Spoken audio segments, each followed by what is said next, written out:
Hello, if this is your first, welcome to the NOTCAST. If it's your repeat visits, welcome back. Number 325. I've picked up some new subscribers recently because I inadvertently did, I think, the third highest ranking video on the Roger Waters album, Dark Side of the Moon, where I told everybody not to buy it. And lots of views, lots of comments, lots of people have subscribed, which is lovely, brilliant, thank you. I'm trying not to disappoint you, although of course I'm going to take a left turn now and talk about a band that aren't quite as big as Pink Floyd, or Roger Waters for that matter. So I'm talking about who was at one point easily one of my favourite bands on the planet. My relationship to the band has changed over time. That band is Manic Street Preachers, one of Wales's finest exports, alongside Martin Sheen and My First Proper Girlfriend. And this is the album that they released in 2014. It's called Futurology. I need to count how many albums this is. I think this is the 11th album that the band released so far. And I have thoughts and opinions. So what I'm going to do, in case you haven't seen many of these before, I take a chronological trip through a band's discography. I talk through what they're doing and when they do it, and I go album by album all the way through to the end. And normally I pace this out long enough that by the time I get to the last album, they've released another one in the interim, because I do one, maybe once a month or once every 2 months for each of the bands. So this is, I think, after, let's think, Generation Terrorist, Gold Against the Soul, The Holy Bible, Everything Must Go. This Is My Truth, Tell Me Yours, that's number 5. Know Your Enemy, Lifeblood, Send Away the Tigers, Journal for Plague Lovers, Rewind the Film. I know I've missed Postcards from a Young Man. So this is, I think, the 11th album that the band have released, which in 20 years is pretty good going. That averages about an album every 2 years. I wish more bands were this prolific. But they slowed down over time. So this album is hot on the heels of the previous year's record, Rewind the Film, and was recorded at the same time, in the same sessions, same studios, with the same lineup. Many bands have a kind of like 2 albums at one time kind of deal. Obviously Guns N' Roses did it with Use Your Illusion 1 and 2. Metallica did it with Load and Reload. Both the forums and the Reddits are still furiously trying to make one good album out of the 2. Although obviously sometimes that's just not going to happen. The reason that I think I was pretty harsh on Rewind the Film when I spoke about it, and certainly at the time I thought Rewind the Film was awful. Now I've changed my mind over time, and I think you're allowed to change your mind over time, because as people change, their relationships to the songs change. And often if an artist is a few years older than you, where the artist is at that point might not be where you as a listener are necessarily. And of course, I always think about music as kind of like a chronology, in so much as, well, I've said this frequently actually, music was the thing that helped me find myself when I was lost. Music kind of was the map when I didn't know who I was or what direction I was taking or where I was going to go in life. And so obviously no pressure on the bands there, but if you make shit stuff, I get lost and I lose my way in life. So no pressure, guys. And to me, the Manics were most definitely more than just another band. They were a band that, to me, certainly when I first heard them in 1991, early 1991, I think, when Motown Junk was on Snub TV, they were a band that, to me, kind of were something that I was desperately looking for at the time, because it wasn't just mass-produced art. It was more a sound that I identified with, people that had felt that they'd been marginalised and pushed to one side by life and culture. And remember, I come from Birmingham. And the Birmingham accent is widely regarded as not that great. And the version of Birmingham that I came from was one that was at the time, certainly culturally, overlooked. We'd just had Manchester, everything revolved around London, and the last time, then Birmingham just wasn't a popular place to come from. It was a big town, yet it wasn't at the heart of any cultural conversation whatsoever. And in retrospect, looking back on it now, although I grew up in the 80s and the 90s, so I grew up in a time when bands like Pop Believed Itself, The Wonder Stuff, Ned's Atomic Dustbin were quite popular. I was also kind of from a place where, Black Sabbath were a local band, and I knew what Geezer's favourite pub was and where his favourite table was. For example, that's Geezer Butler from Black Sabbath. But, bands like Led Zeppelin, Black Sabbath, Duran Duran, UB40, Judas Priest were local bands. And I've apologised for the existence of UB40 more than once publicly in the past 12 months. But for me, Birmingham was a place that seemed to have been written out of the conversation. And I felt an affinity for the Manics when they came out, because to me, Wales was a place that, again, absolutely huge, seems to have been written out of the conversation. It was kind of like regarded as kind of like an appendix to England that most people have forgotten about, and was largely, the home of Shakin' Stevens and not much else. And then the Manics came in, and they were a band that were, furiously aflame with a fierce intellect, engaging politically, musically, socially, and responsibly about the world that they were living in. And so to me, I really felt a great kinship to the band at that point. And I thought, what I didn't have at the time when I was 17 or 18, there were very few bands that were talking the same type of things that I was thinking. And this is where I think most people, when you like a band, what you identify with the band is that you see part of yourself in them. You see a similarity in the experiences, and you see a similarity in the worldview, and you can identify that, and it feels like there are songs that are yours that just happen to have been written by other people, in the same way that Nine Inch Nails just happened to have written a Johnny Cash song called Hurt. So for me, I fiercely identify with that. And then over time, as a band and as their lives changed, the Manics changed. I changed. I went in one direction, the band went in another. And it's fair to say now I've probably drifted as far away from the band as I ever have at any point in my life so far. Now, you can kind of, I don't want to be harsh about it, but when you get to, album 15, you kind of go, well, what's the point of album 15? What have you got to say when you get to album 15? What's the purpose of your 15th album? What are you trying to communicate? What are you trying to say? What are your ideas, thoughts? What are your designs for life? What are your anthems for lost causes? And Futurology is probably the last Manics album that I most definitely was invested in at the time it came out, as I will explain in future episodes. Believe me, I take no pleasure in saying this band's done an album and I don't like it. I really, really don't like doing that. I started this NOTCAST from a place of love and positivity, where despite what you might have thought if you've only seen the Roger Waters episode, but from a place of love and positivity to go, this album's amazing, listen to it. And I know I've cost some of you viewers quite a bit of money because you bought some records after I've talked about them. I take no responsibility for that whatsoever. I think you're grown adults in the same way that I think I'm a grown adult as well, at least on the outside. So I'm not going to take any responsibility if any of you go and buy any records after me talking about them. Absolutely not. What I will do instead, before I move into the album, is to put a little bit of a perspective around this. So this came out on the 7th of July 2014, which is 10 months after the release of the Rewind the Film album.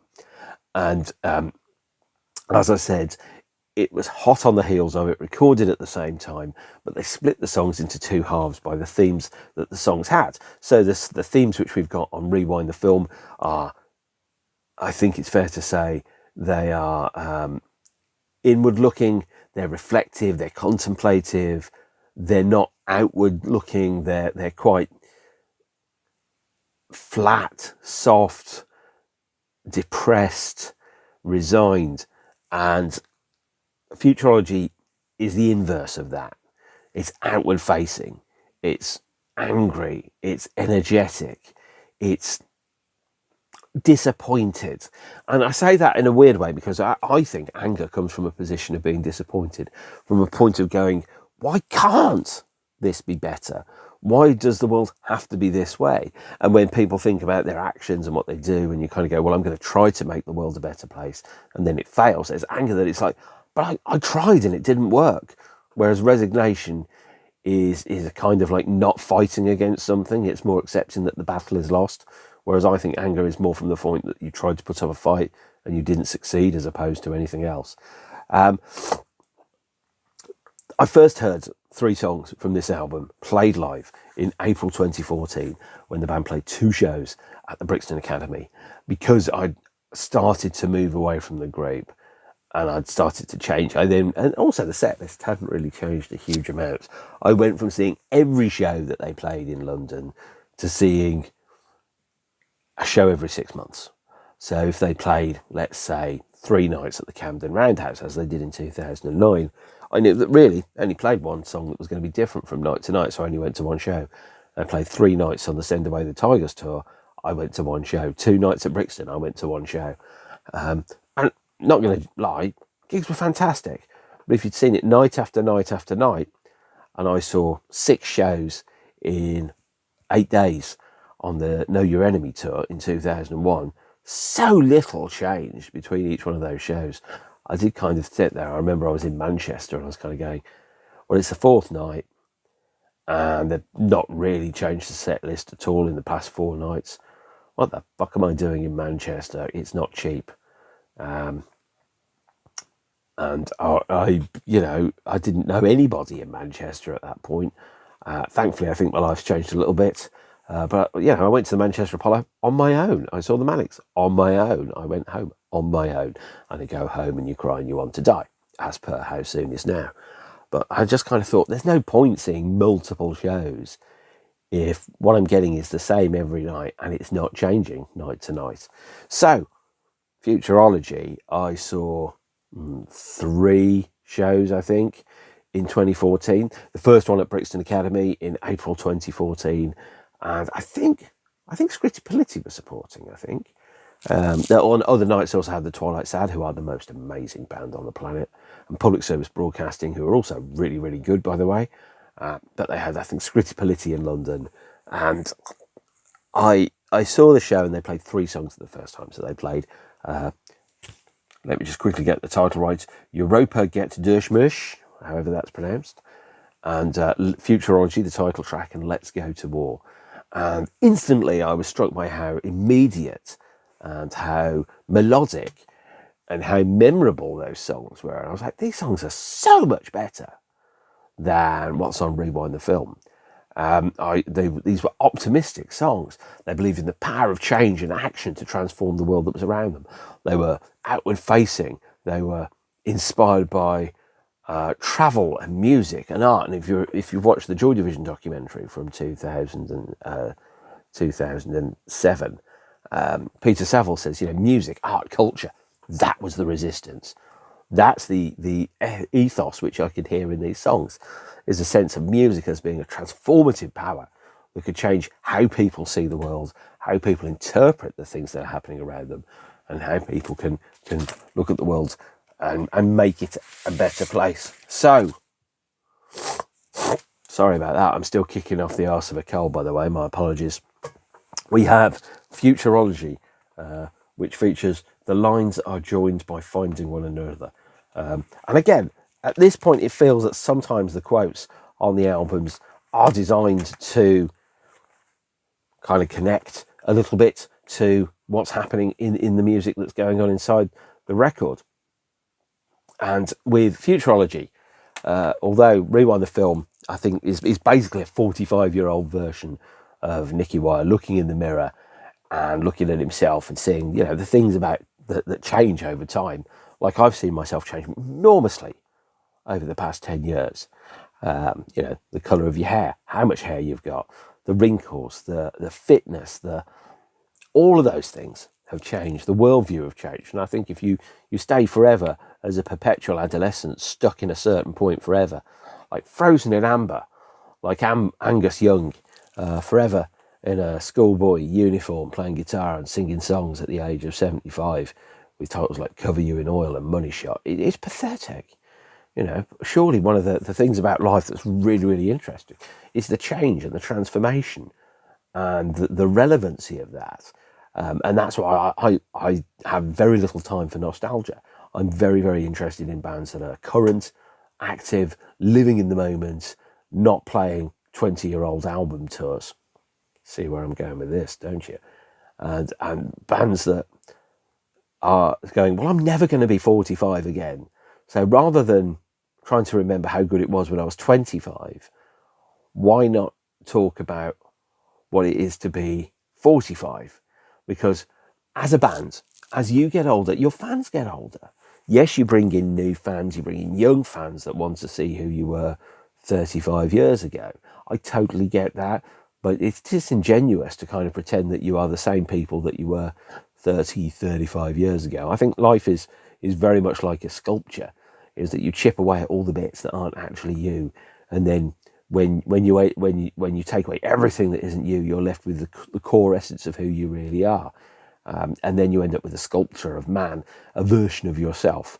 And I mean, certainly over time, I've been chipping away at bits of me that don't feel like me anymore or don't fit to who I am. Changing parts of my life, parts of my behaviours, evolving, maturing, being a better human being. I'm not going to pretend that I wasn't 20 years ago. I wasn't particularly respectful of myself or anybody else. I drank a lot. I did a lot of things. I wasn't the loveliest guy. I was trying to be the best version of me I could be, but failing. I've come a lot closer to the version of me that I want to be over the years. And that's part of the journey of evolution. It's part of the journey of change. But evolving, changing, maturing, it doesn't mean you have to become boring or settled or kind of ossify, like a guy that's looked at Medusa and been turned to stone by the vision of snakes around their head.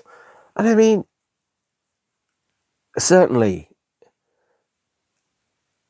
changing over time is really, really important. Futurology as an album is inspired by enormous amounts of change. So changes with the unification between in Belfast, for example, which happened in 1998. The unification of Berlin, which is where a lot of the photographs from the booklets for the CD and the LP for Futurology come from. The unification of, for example, in Belgium, which is where Brussels was and is the administrative capital of the EU. All of those type of things about the idea of bringing people together, of removing division and conflict, and looking for peace and harmony. Simplify, simplify, simplify. And it starts with the first track on the album is the title track, Futurology, which was the second single that was released. I should point out, by the way, unlike previous ones, this is the first one where I don't have a single physical single from the period. There was only one or two physical singles that were released from this era, limited edition, 12 inches, pressed in the hundreds, some remixes of Europa, Merk, or however it's pronounced, and I think another kind of like live in the studio for a TV show 12-inch that was recorded to like a vinyl stamper and then pressed directly, of which there were maybe 100-200. Both of those very rare, very difficult to get, very expensive even if you could find them, and even more expensive now that you can't. So this is where the CD single, as I've mentioned in the previous episode, has truly died a death, and the extra tracks are reduced to download-only bonuses, which is why the Manics, because some fan bases, we like holding the physical object, we like holding the mass-produced work of art, we like looking in the booklets, we like touching the vinyl, we like going, this is an object, it matters, it is real, it exists, I can hold it, I can play it. It's whereas, it's like the difference between having the Mona Lisa herself, or at least a reproduction of the Mona Lisa, and having a JPEG on your phone. It's worlds of difference, and it's really important to kind of understand. Some fan bases, we like the object, we like touching the object, we like going, all that work and effort has resulted in an output, and here it is, Futurology, the album by Manic Street Preachers. So the title track, Futurology, first track from the album, might have been the first track I heard, although I can't quite remember exactly. Oh, hang on a minute, I've just dropped the inner sleeve, I'm going to have to go and pick that up. And I think very highly of the title track. It instantly kind of grabs you by the scruff of the neck, and it's about a state of looking forward, about progress, about forward, onward, because time marches forward. You can't stop it, you can't negotiate with it. If you're lucky, you get to grow old. You can't arrest your development. You can't freeze yourself in amber like that little fly in Jurassic Park. You have to live with a state of constant kind of change and evolution moving forward. Sorry about that. So Futurology, here is the deluxe edition, 2 CD version of it in a book pack. I picked this one up from Rough Trade East in London. The band played a launch show the day that the album came out, or maybe the day before the album came out, at Rough Trade East in Shoreditch in London. They played as a trio. The first time I've seen them play is actually a trio full stop in their lives. They didn't even have a keyboard player. They played 5 songs from Futurology, including, I think, the live premiere of Between the Clock and the Bed, which I think has only been played live once at that show, and then 5 songs from the Holy Bible, as a trio, because the band felt that there was a thematic connection between Futurology and the Holy Bible. And it was quite a surprise to be in a record store with 350 Manics fans, seeing the band playing tracks like Revol and Die in the Summertime. I don't even remember what the set list was, but I was like stunned with how inventive it was. That was in the days, because the Holy Bible as an album has picked up a kind of like an air of mystery, of being seen as something that's better than it actually is. And by the way, when I say better than it actually is, it's really bloody good. It's a brilliant record. But, hang on, but that doesn't mean that it is the panacea, the cure-all of absolutely everything, which is the way that the Holy Bible is sometimes seen, as this unreachable kind of Mount Everest of artistic achievement that nothing else has ever come near it. It's really bloody good. It's probably the best individual Manics LP, but it's not necessarily my favourite or my easiest, or the one that I go to very often when I listen to it. So we have, and then we have 5 tracks from the Holy Bible at that show, and we had 5 tracks from Futurology. And Futurology, being the opening track on the album, was released as a single. And I think it's a great song. I wish the band would play it live more often. I wish the band would play lots of newer songs more often, because this is where, when a band plays nothing but older tracks, and then you kind of go, well, you're going to play like 3 songs that are younger than 25 years old. I kind of just sit there and go, why? You know, I don't understand it. Because unless you've not released anything in the past 25 years, there is no excuse not to play newer material. And newer material becomes a classic when it's played live, when people see it played live. This is the problem that Depeche Mode wrestle with. It's a problem that other bands wrestle with as well, is that if you only play old songs, people are going to think you're an oldies band. Play newer stuff. I'm living in 2023, not 1993, much as I love songs from 1993. And I have to think very carefully, what's my favourite song from 1993? Probably Regret by New Order, actually. But aside from that, I'm living now, and I want songs about now. And if I hear a new song that's going to knock my socks off tomorrow, I'm going to be over the moon. I genuinely am. And it's not often that I hear new bands or newish bands and go, these bands are incredible. Where have they been all my life? And the most recent band that I've fallen in love with, which I've mentioned before, has been the Twilight Sads, who supported the Manics in 2014. And when I first heard their material, I was just blown away by how good they were. And I thought, being older, growing older, doesn't have to mean becoming boring. It doesn't have to mean conformity. It doesn't have to mean tedium. It doesn't have to mean feeling like you've seen it and done it and been everywhere and seen everything. You know, there are new things to discover every single day. And I feel very strongly that that's something that we should open our eyes to and go, every day is going, I want to hear and be wowed by amazing new things. And there's lots of new great stuff that's happening across all the mediums, you know, film, television, books, music. And art and culture is the resistance, isn't it? Sorry, I just coughed in your ear. It wasn't intentional. So Futurology is as an album and as a title, it's about a state of looking forward. It's about a manifesto of facing what's going to come next with an air of optimism and determination to make the best out of the future that's ahead of you. And the title track is, aside from a couple of dodgy lyrics, absolutely fantastic. And when I say a couple of dodgy lyrics, there's the line about, we've all killed some ants and all had broken plans.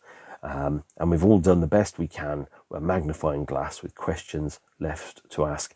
And I think there are other things that you can rhyme with plans than ants. It is, you know, you could be, right, we've tried to understand, or we grappled the world with our hands, or what is it to be a man? And, you know, all that type of stuff. Those are all different things that you can do that actually rhyme. but instead the lyric is about we killed some ants, and it kind of, sometimes a bad lyric pushes me out of a song, and it makes me think, you could have done better than that. Sorry, Nicky, you could have done better than that particular line. Rest of the song, absolutely fabulous. Pounding beats, ascending choruses, absolutely glorious. A band that's 25 years into their existence has no business making material as good as Futurology. Track 2 is the main single from the album, Walk Me to the Bridge.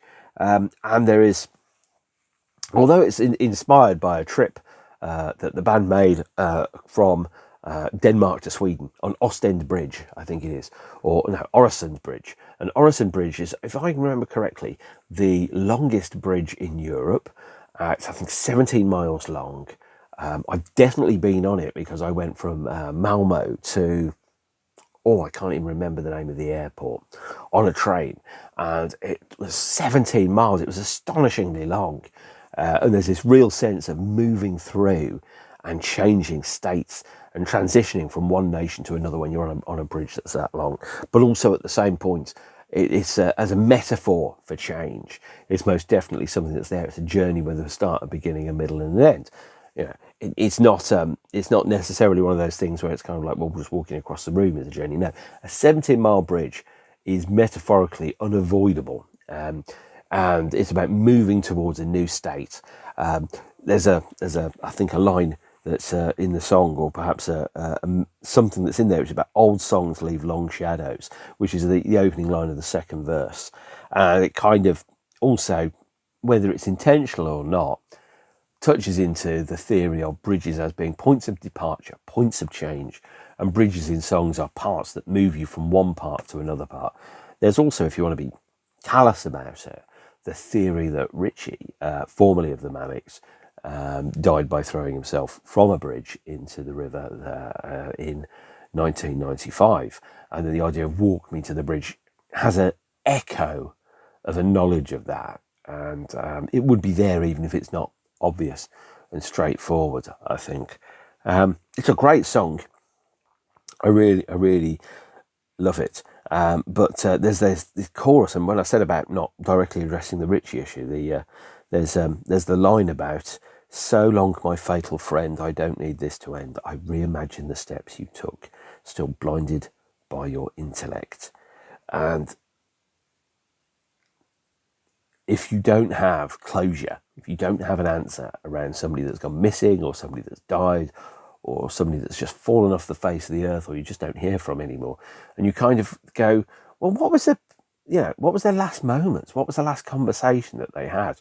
And bearing in mind that a friend of mine died in July or June, and a couple of my friends died last year, and I am kind of thinking about, aside all flippancy aside, the moment in Indiana Jones and the Temple of Doom, when the character goes, so long, Indy, I go forward to the next and greatest adventure of all, or whatever he says when he gets stabbed with the skewers in the restaurant Obi-Wan at the beginning.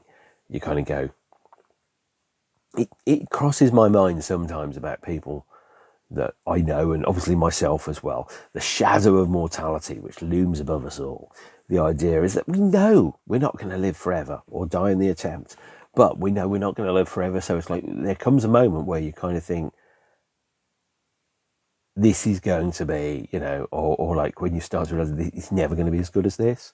There's going to be a process of decline from here on. And as I said, I had a health scare a couple of years ago. I had a moment where I thought I might not make it. And there's a point where you kind of go, I distinctly remember saying that I wasn't ready to go. I was not ready yet. And I like to think that when the time comes is that I will be ready, but I don't know, and hopefully that's a very, very, very long way away. But there's an element where you go, I reimagine the steps you took. Those bits where you kind of go, well, I know how a couple of my friends died, which was not pleasant or pretty or necessarily good. And I kind of go, my imagination can put myself in the situation where it might have been like that, and it really makes me sad that anybody but somebody that I knew had an experience like that, where perhaps they were fighting against it as they went, Such a great shame, really, really is. But Walk Me to the Bridge is a kind of like a song where, even though it uses bridges as a point of departure and an agent of change inside the song, there's still a very, very distinctive, very clear point where you're listening to the song and you kind of go, everything changes. No, that's a Take That song. And to an extent, everything must go as well. Track 3, by the way, moving on from this more morbid talk, is Let's Go to War. And that's a lovely song, actually. Really good live. Seen the band play it live quite a few times. Let's Go to War. It's a song about a band fighting against cynicism. So the lyric inside that is about working class skeletons lie scattered in museums, and all the false economists speak falsely of your dreams. The idea that, dreams and ambitions and ideologies and capitalism and everything kind of all put together. So, and the idea of Let's Go to War is like being in conflict with a set of events or ideas. We then also have then the next jet to leave Moscow, which is track 4. And when they played Russia in 2000 and I think 2009, maybe 2010, after the Journal for Play Love album came out, the band were presenting themselves in quite a uniform, almost militaristic approach. They were revisiting, obviously for Journal of Plague Lovers, they were revisiting Rich's last set of lyrics, revisiting the mindset that they had just after the Holy Bible was released in 1994. They were asked to remove their military badges at concerts, and they were asked to change their appearance because the idea of them wearing military medals, badges and insignia, it hadn't been earned through conflict. So even though, for example, wearing camouflage and medals and things like that was a stage outfit, at the same point it may have touched upon the sensibilities of some people in that country. I mean, obviously the idea of bands playing Moscow again seems unlikely in the current political environment, I think it's fair to say. But at the same point is this idea of that reckoning with history, that understanding of how is history perceived? How am I going to be perceived by history, and how's that going to look? So the next jet to leave Moscow is a song about those dates and the idea where there's a lyric around, so take your badges off and do the show, then catch the next flight to leave Moscow. And I think it's kind of addressing the ability of being critical about a review of yourself, critical about who am I, what do I stand for, what am I wearing, what does that signify, how does that signify whatever it is that it signifies. Sorry. But going down that avenue. Good songs, really good songs. I think the sequencing on Futurology is slightly off, as I will explain, but that's not necessarily... that's just a matter of kind of, my opinion as opposed to anybody else's. And as you go way back into the early days of the NOTCAST, I do one, I think number 18 or number 16, about the importance of album sequencing. But that's a very long time ago now. So we have, next one we have Europa Get Dicht Mute, which I have not ever pronounced that correctly. And that has guest vocals on it. And I can't remember who those guest vocals are. I guess I'm going to have to quickly look through here and to see who's doing that. So Nina Hoss, and was doing vocals on that. That was released as a limited edition record store day 12-inch in 2014. I didn't have a local record store to me in 2014. I certainly wasn't going to get up at stupid o'clock, go over to Broadstairs, which was quite a way away, and hope that they had a copy. I just decided to stay in bed because for a period of time until I had a local record shop in Ashford, frankly, record store day didn't exist for me, and I didn't participate because, frankly, buying records should never be that bloody difficult. It really, really shouldn't. I know I'm sounding like an old man tilting at windmills, but that's just how I see it. It was really hard to be a fan. If you're a completist of the Manics, it just felt like being a fan was really, really hard at this point. You had to work really, really hard to get the records, the 12 inches, the extra tracks, the bonus singles, etc. Why? Just sell me the stuff. I'll buy the stuff if you sell me the stuff. Just don't make it so that I have to jump through hoops in order to get the thing. Now, Europa is apparently kind of very similar to and based upon Simple Minds I Travel. I have a working knowledge of Simple Minds, and there is a connection between Simple Minds and the Manics, because one of my favourite artists, the Anchoress, plays with, or did play with, Simple Minds as their keyboard player and co-vocalist, and then also with the Manics as well, at roughly the same time, leapfrogging between the two groups, as well as writing and recording and releasing her own material, which is fantastic, and just released an album called Versions, which came out a couple of weeks ago, which I strongly recommend that you listen to. I have been asked, why don't you do female artists on this? And one of the answers is, I like some, not as many as blokes, but then also disproportionately, there's a lot of dudes that release records and there's not so many women, and I don't try to think about gender at all in the music that I listen to. I like what I like, and a lot of it is sung by blokes, but a lot of records are sung by blokes, and some are sung by women, and I don't really see it. I either connect with the work or not. And music is, although I talk about it a lot, and I talk in great depth, probably too much, about the intellectual appeal of certain songs or artists, for good music to really hit you, it's emotional. It has to invoke an emotional response in you as a listener. It has to work with you and make you see the world through new eyes or from a new perspective. And if that's not doing it, it's not doing its job properly. It really isn't. And so, music is emotional, and I have to connect to the music, and I have to connect to it, and I have to feel a similarity, a part of me that's in that. And some female artists I've connected with, and some I haven't.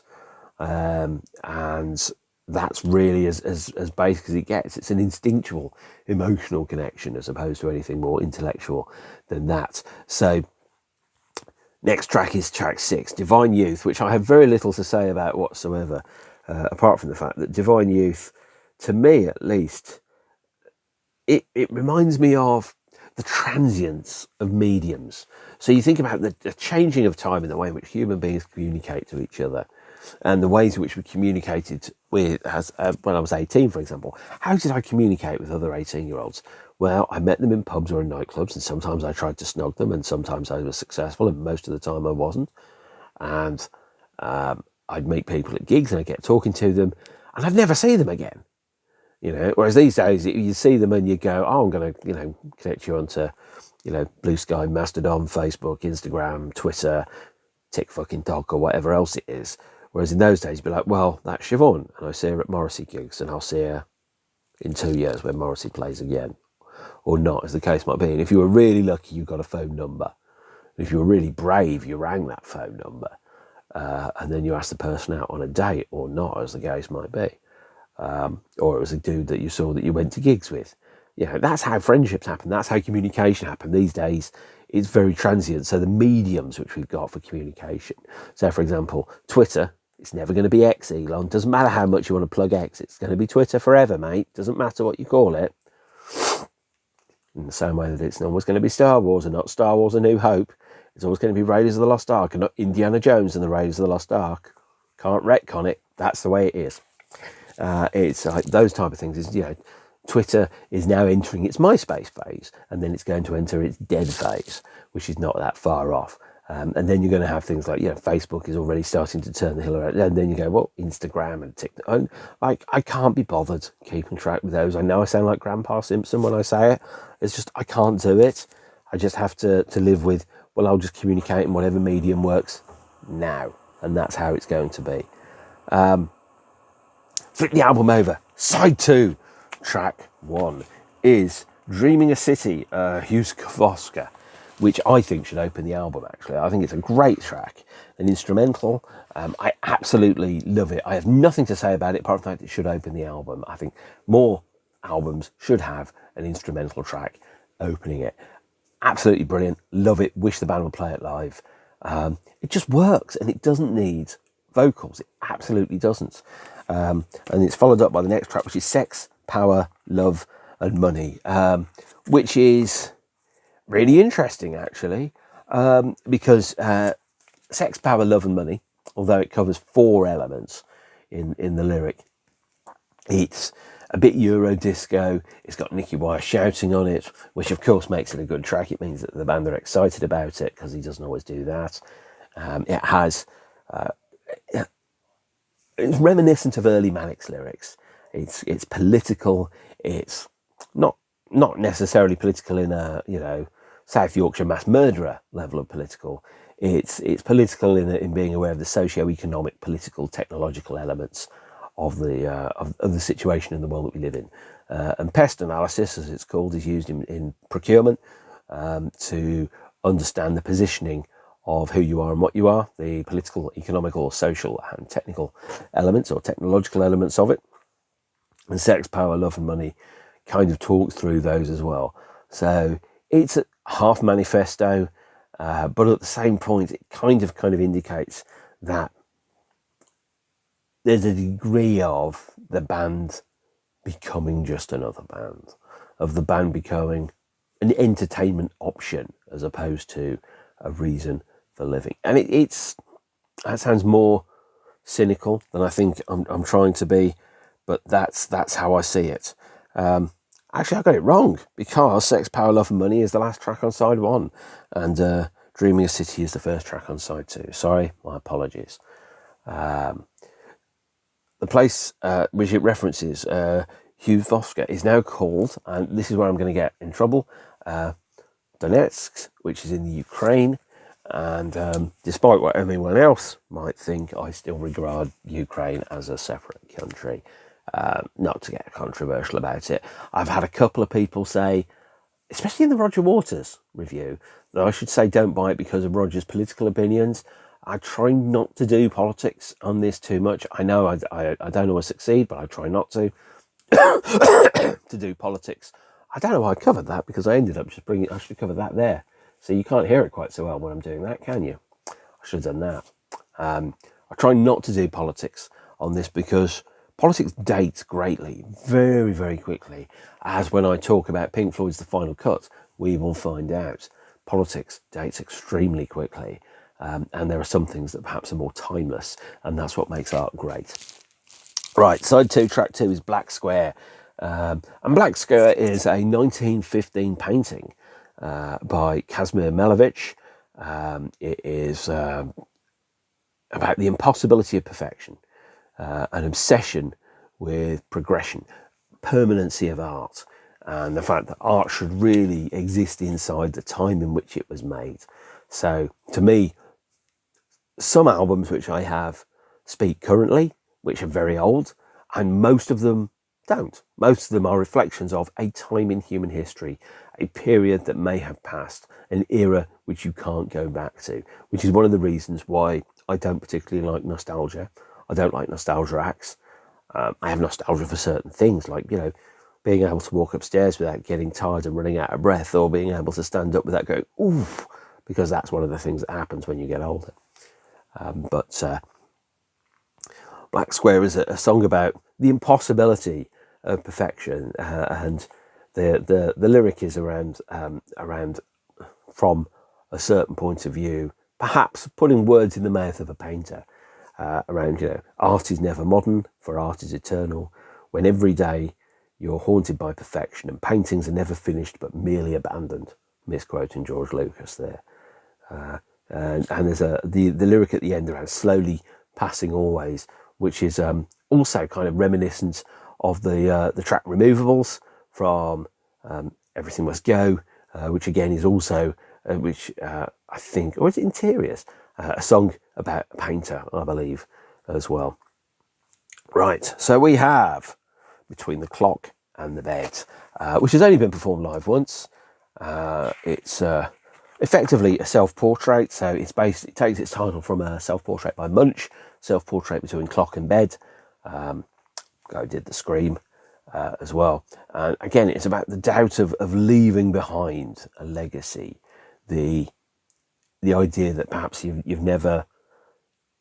And this is where I've talked about, the permanency or the lack of permanency in art, is that it has to reflect the time and the era in which it was made, and not necessarily the time and era in which it's being consumed, because you can't second guess the future. You can't go, oh, it's definitely going to be like this in year X or year Y. there's the element of thinking, well, what has been written out of history? Now, as I talked earlier about coming from Birmingham, and 3 bands there, the Wonder Stuff, Ned's Atomic Dustbin and Pop Will Eat Itself, that were quite popular, very big in 1990, 1991, for example. And when people, Channel 5, do these bullshit programmes about, hey, kids, remember the 90s? It was nothing but Screamadelica and Nevermind, and then Definitely Maybe. Nothing else happened in the 90s. Nothing! And you kind of go, well, actually, I was there. A whole bunch of other stuff happened. You know, a whole bunch of other stuff happened, guys. And you kind of think, well, it's interesting to see history being repurposed and reshaped and redefined as something which actually wasn't quite what it was when you were actually there. There's the idea is that although art is temporary, those 3 bands that I've mentioned, they were big. They sold loads of records.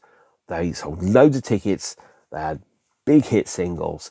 Everyone forgets about them and regards them as a kind of, embarrassment of the 80s. And actually, I don't see this in any other. When people talk about the 80s, there are very few bands that were big that people don't talk about from the 80s.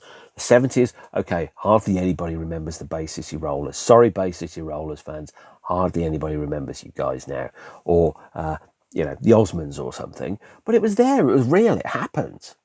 And I was watching the David Bowie and the Ziggy Stardust and the Spiders from Mars film, the Blu-ray 4K restoration recently, and what you could see is that although it's not clearly identified inside the film, at the same time, things like Susie Quattro and the Sweet and Slade and bands like that were popular, and in the crowd shots you can kind of see people that are influenced by them. But all anybody remembers about the 70s really is Lou Reed's Transformer, which sold fuck all at the time, and David Bowie. And you go back to 1974, and it's okay, so include Dark Side of the Moon. And what were the biggest selling albums from 1974? Ones which people don't really talk about because they're all embarrassed about it now. And there's probably double albums about Sad Wales or something. So there's the idea about art and culture being temporary and impermanent, and it kind of, as soon as the tide comes in and it takes the footsteps away from the sand, it disappears off into the nothingness, as if it never mattered and never was, to quote the intense humming of Evil. Then we have Misguided Missile, which is track 9. That's quite good, actually. Not amazing, but it's about the idea and the sense of doom. The idea of futurology. The flip side of futurology is that there is no future, as to quote the Sex Pistols. The idea that future itself is kind of turning into nothingness, and that the lyrics of Misguided Missile kind of indicate that there is perhaps a sense of finality, a sense of closure, a sense of things coming to the end. And then there's 2 tracks left, one vocal, one not. The View from Stow Hill is the final vocal track on the album. And Stow Hill is a place which I think would be regarded as the end of the journey, is to go, this is the view at the end of the journey where you've travelled the world, you've been everywhere, you've seen everything. There's nothing I want to do. There's nowhere I want to go. And you kind of sit there and you go, now I'm looking at and reflecting upon everything that's taken me up to this point in time, because those who do not understand or remember their history are doomed to repeat it and not learn from their mistakes. And then the last track on the album is Mayakovsky, a short instrumental, no vocals, which just kind of tops the album off. Although it takes its name from a Russian poet. So looking at the cover art from the album, which by the way gives significant hints as to what's going on here, and pardon me, we'll go through the booklet very quickly.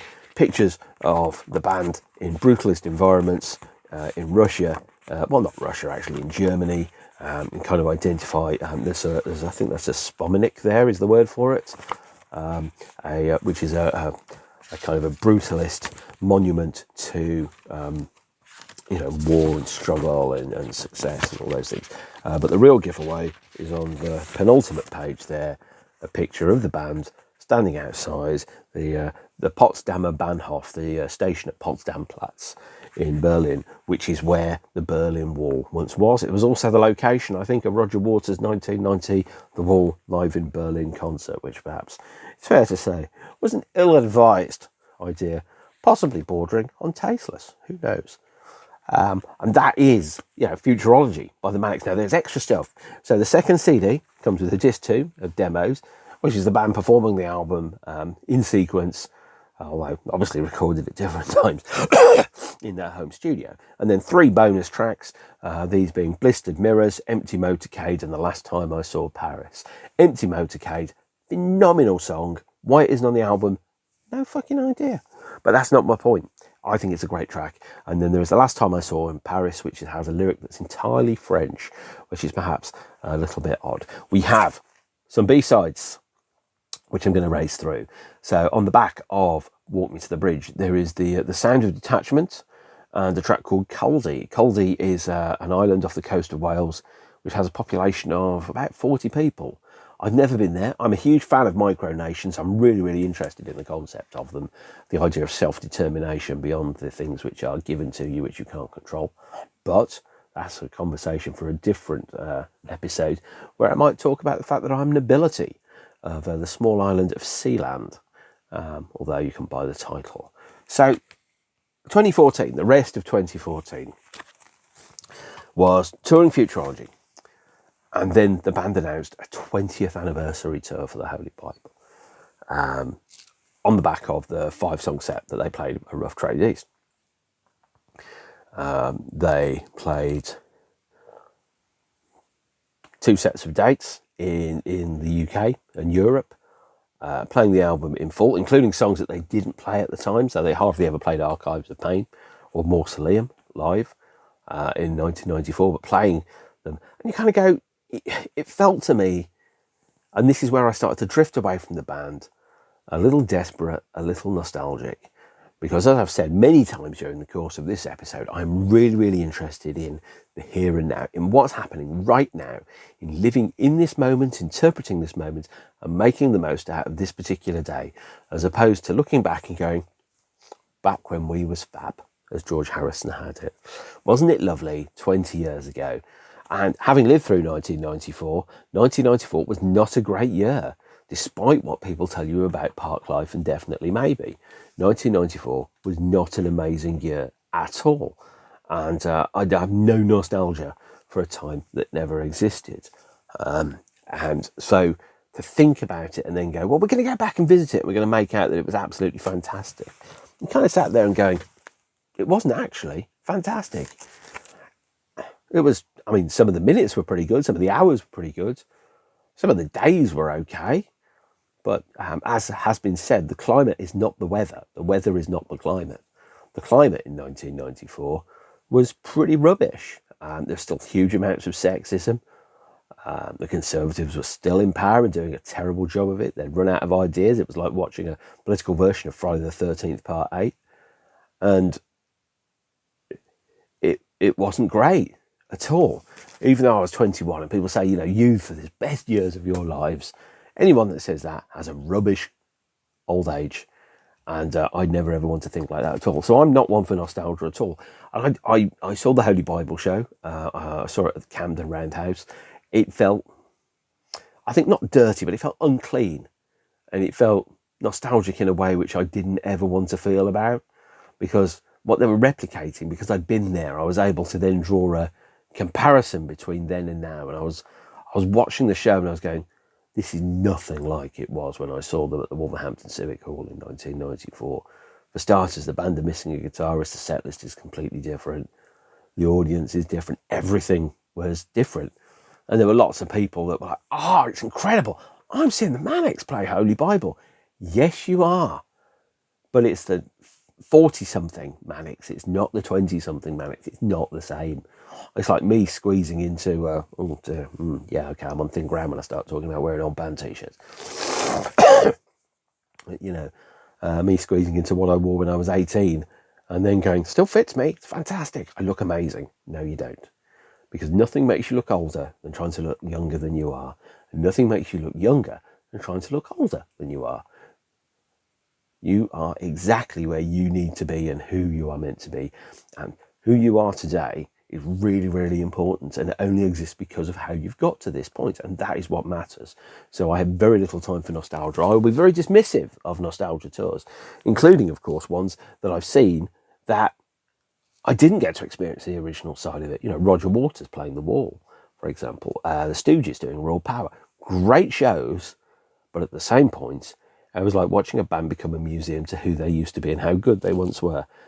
I'm all for living in the moment. Obviously, sometimes I kind of go, parts of 2023 aren't amazing.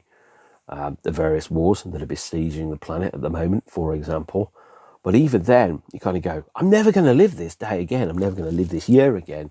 Why would I then want to spend the whole of it wishing I was somewhere else? You know, look at the glass. Think of it being half full. Don't go back and go, hey, I ordered a different drink, because that's not what we're going on about. But be in the here and now. And if you stop living in the here and now, you start to become a nostalgia act, a legacy act, an act that is only there by virtue of its history and its past achievements, not by what it's currently achieving now. And the barometer I always use is, if the band was playing nothing but new songs, would they still have an audience? And if the answer is no, then sometimes you think maybe that band doesn't deserve to exist. I'm not going to name any names, but I'm sure you can think of some bands that are in that situation. So, Liam Gallagher announcing your definitely maybe 30th anniversary tour without anybody from the original band apart from yourself, maybe Bonehead if you're lucky. I have no time for that. And that is where I'm going to wrap up. So if this is your first repeat visit, thank you. You've made it to the end. You deserve a high five. Boof, high five. Well done. Okay, that was a bit patronising or stupid. I don't know. I'm improvising this stuff. Like Indiana Jones in Raiders of the Lost Ark. He says, I don't know. I'm making this up as I go along. That's what I'm like all day, every day. Thank you for watching. And I will see you soon, hopefully. Take care of yourselves and each other. Stay beautiful. And be lovely. As Bill and Ted said, the Tower of Bill and Ted, be excellent to each other. See you later. Bye.